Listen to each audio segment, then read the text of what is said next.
ala khairi khalqihi Muhammad wa ala alihi wa sahbihi ajma'in.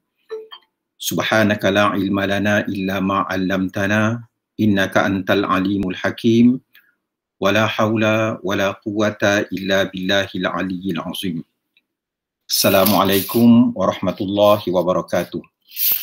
Tuan-puan, anak-anak yang dirahmati Allah Subhanahu wa taala sekalian, kita bersyukur sangat-sangat kepada Allah Subhanahu wa taala kerana dengan rahmatnya, dengan nikmat-nikmatnya, dengan kemudahan-kemudahan yang diberikannya kepada kita dapat terus bernafas dan kita dapat gunakan semua nikmat-nikmat itu untuk kita berada pada malam ini, untuk kita berzikir, membaca ayat-ayat sucinya, mengenang kembali arwah-arwah kesayangan kita agar mereka gembira di sana, dan mudah-mudahan kita pun nanti akan digembirakan oleh orang-orang yang masih hidup setelah kita mati. Allahumma salli ala Muhammad wa ali Muhammad. Pada malam ini tuan-puan, anak-anak yang dirahmati Allah Subhanahu wa taala sekalian, seperti biasa kita akan mengirimkan bacaan ayat-ayat suci Al-Quran. Pada malam ini kita masih lagi pilih surah Al-Mulk. Kita mohon agar Allah Ta'ala dapat mengirimkan bacaan surah Al-Mulk kita ini kepada arwah-arwah kesayangan kita yang telah pergi meninggalkan kita. Mudah-mudahan Allah Ta'ala akan mengangkat hijab sehingga arwah-arwah kesayangan kita nampak yang sekarang ini kita sedang berdoa untuk mereka, kita berkumpul untuk mengingati mereka, untuk mengirimkan bacaan-bacaan suci, ayat-ayat Quran, dan juga untuk kita berdoa agar mereka bahagia di alam sana. Allahumma salli ala Muhammad wa ali Muhammad. Tuan-puan, anak-anak yang dirahmati Allah Subhanahu wa taala, pada malam ini kita akan kirimkan bacaan ayat Quran, doa-doa kita, zikir-zikir kita untuk arwah-arwah kesayangan kita seperti yang berikut. Dan saya akan sebutkan nama keluarganya saja, yang nama lain tuan-tuan baca dalam hati ya. Bagi keluarga sendiri, kan bayangkanlah wajah arwah-arwah kesayangan kita, ingat kembali kenangan-kenangan manis ketika mereka bersama kita. Ingat kembali jasa-jasa mereka yang banyak untuk kita semua. Allahumma salli ala Muhammad wa ali Muhammad. Yang pertama untuk arwah Profesor Ustaz Ustazah dan juga cikgu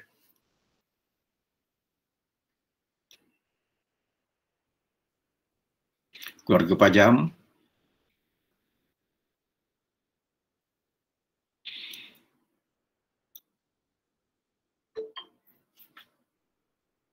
pelan-pelan juga. Okay, keluarga Yaya, keluarga Bella, keluarga Ahmad Zakwan, keluarga Puan Mala, keluarga Bid,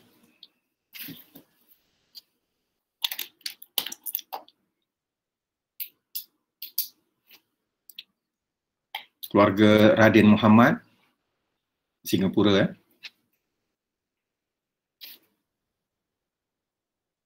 keluarga Puan Haslina,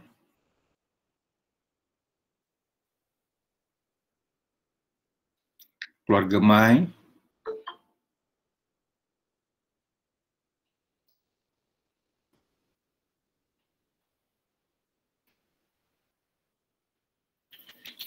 keluarga Farah,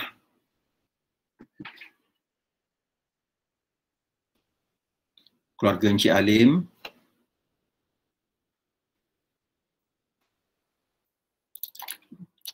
keluarga Sufinat, keluarga Hajah Huzaimah,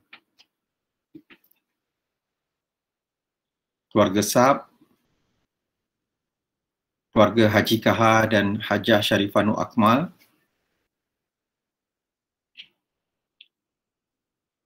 keluarga Encik Rosli, keluarga kawan-kawan Cik Nat, keluarga Hajah Masyitah dan Haji Zakaria, keluarga Puan Hajah Aisyah, keluarga Lala, keluarga Abby, keluarga Singapura,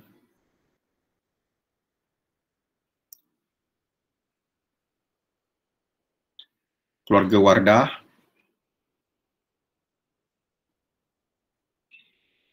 keluarga Zahin Akmal,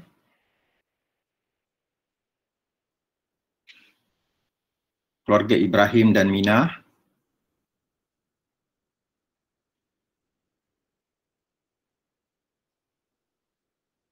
keluarga Cik Lala, Rawi, keluarga Haji Syaharani Ismail,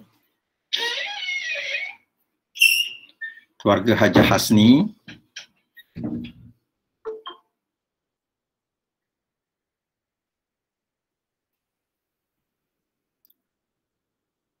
keluarga Adib,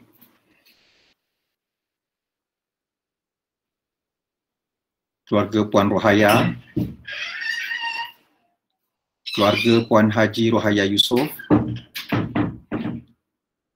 keluarga Encik Haji Amir dan Puan Nurizan Syarudin,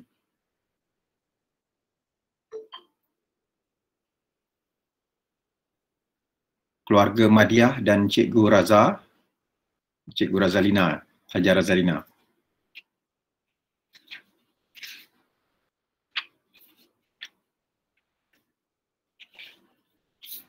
Kawan-kawan Puan Nadra, keluarga Hajah Nurhaliza. Alhamdulillah. Allahumma salli ala Muhammad wa ali Muhammad. Jadi tuan-puan, anak-anak yang dirahmati Allah Subhanahu wa taala, pada malam ini bacaan surah Al-Mulk kita akan dipimpin oleh adik Nur Nabila binti Haji Nawi, seorang yang berkelulusan diploma dalam bahasa Arab dan sarjana muda dalam bahasa Arab dalam braket terjemahan dengan kepujian. Dan kita persilakan kepada adik Nur Nabila untuk mengetuai bacaan surah Al-Mulk, dan bacaan surah Al-Mulk itu akan dipaparkan kalau siapa yang tak ada besok. Allahumma salli ala Muhammad wa ali Muhammad. Syukran Abah. Assalamualaikum warahmatullahi wabarakatuh. A'udzu billahi minasy syaithanir rajim. Bismillahirrahmanirrahim. Tabarakalladzi biyadihi al-mulku wa huwa ala kulli syai'in qadir. Alladzi khalaqal mauta wal hayata liyabluwakum ayyukum ahsanu amala wa huwal azizul ghafur. الذي خلق 7 سماوات طباقا ما ترى في خلق الرحمن من تفاوت فارجع البصر هل ترى من فطور ثم ارجع البصر كرتين ينقلب إليك البصر خاشعا وهو هسير ولقد زينا السماء الدنيا بمصابيح وجعلناها رجوما للشياطين وأعتدنا لهم عذاب السعير وللذين كفروا بربهم عذاب جهنم وبئس المصير إذا ألقوا فيها سمعوا لها شهيقا وهي تفور تكاد تميز من الغيظ كلما ألقي فيها فوج سألهم خزنتها ألم يأتيكم نذير قالوا بلى قد جاءنا نذير فكذبنا وقلنا ما نزل الله من شيء إن أنتم إلا في ضلال كبير وقالوا لو كنا نسمع أو نعقل ما كنا في أصحاب السعير فاعترفوا بذنبهم فسوقا لأصحاب السعير إن الذين يخشون ربهم بالغيب لهم مغفرة وأجر كبير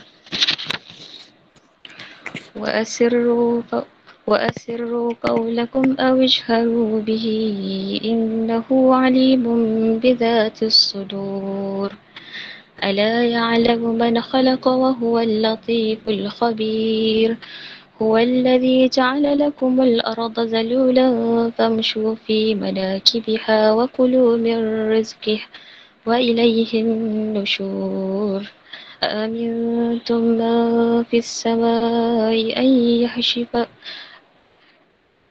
أأمنتم من في السماء أن يخسف بكم الأرض فإذا هي تمور أم أمنتم من في السماء أن يرسل عليكم حاصبا فستعلمون كيف نذير ولقد كذب الذين من قبلهم فكيف كان نكير أولم يروا إلى الطير فوقهم صافات ويقبض ما يمسكهن إلا الرحمن إنه بكل شيء بصير أمن هذا الذي هو جند لكم ينصركم من دون الرحمن إن الكافرون إلا في غرور أمن هذا الذي يرزقكم إن أمسك رزقه بل لجوا في عتو ونفور أفمن يمشي مقبا على وجهه أهدى أمن يمشي سويا على صراط مستقيم قل هو الذي أنشأكم وجعل لكم السمع والأبصار والأفئدة قليلا ما تشكرون قل هو الذي ذرأكم في الأرض وإليه تهشرون ويقولون متى هذا الوعد إن كنتم صادقين قل إنما العلم عند الله وإنما أنا نذير مبين فلما رأوه زلفة سيئت وجوه الذين كفروا وقيل هذا الذي كنتم به تدعون قل أرأيتم إن أهلكني الله ومن معي أو رحمنا فمن يجير الكافرين من عذاب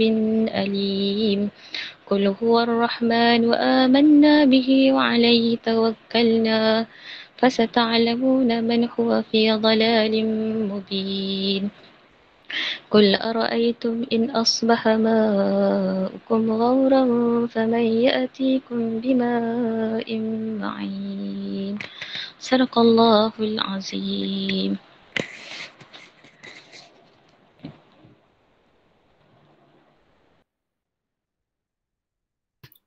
Terima kasih banyak-banyak kita ucapkan kepada adik, saya panggil dia Lala kepada adik Lala kesudiannya memimpin kita sama-sama baca surah Al-Muluk. Macam kita sedia maklum, surah Al-Muluk ni power dia apa? Kalau kita baca, kita akan selamat daripada buat dosa. Maknanya bila kita nak buat dosa, disebabkan kita selalu baca surah Al-Muluk, Allah Ta'ala akan mengirimkan malaikat membisikkan ke dalam hati kita supaya jangan buat dosa. Jadi kita akan bertambah kekuatan untuk meninggalkan dosa-dosa yang menggoda kita untuk kita lakukan. Dan yang keduanya, kan surah ini juga disebut sebagai surah Dafi', ya, iaitu surah Munji dan juga surah Dafi', iaitu dia dapat menyelamatkan pembaca-pembacanya daripada siksaan dalam kubur, ya. Jadi kita doakan agar surah ini, agar Allah Ta'ala mengizinkan surah ini untuk melindungi arwah-arwah kesayangan kita dari siksa dalam kubur. Dan mudah-mudahan Allah Ta'ala berikan segala fadilat yang ada dalam surah ini untuk menjadikan kubur-kubur arwah-arwah kesayangan kita itu sebagai satu taman dari taman-taman syurga dan selamat dan tidak menjadi satu lubang dari lubang-lubang api neraka, ya. Allahumma salli ala Muhammad wa ali Muhammad. Dan Nabi kita Muhammad SAW diriwayatkan tak pernah tidur sebelum baca surah Al-Muluk pada setiap malam, ya. Kalau kita tak dapat buat setiap malam pun paling tidak seminggu sekali lah, macam malam ni kita buat, jangan tidak kita cuba seberapa daya. Sebab apa? Power dia itu begitu bagus, ya. Power dia apa?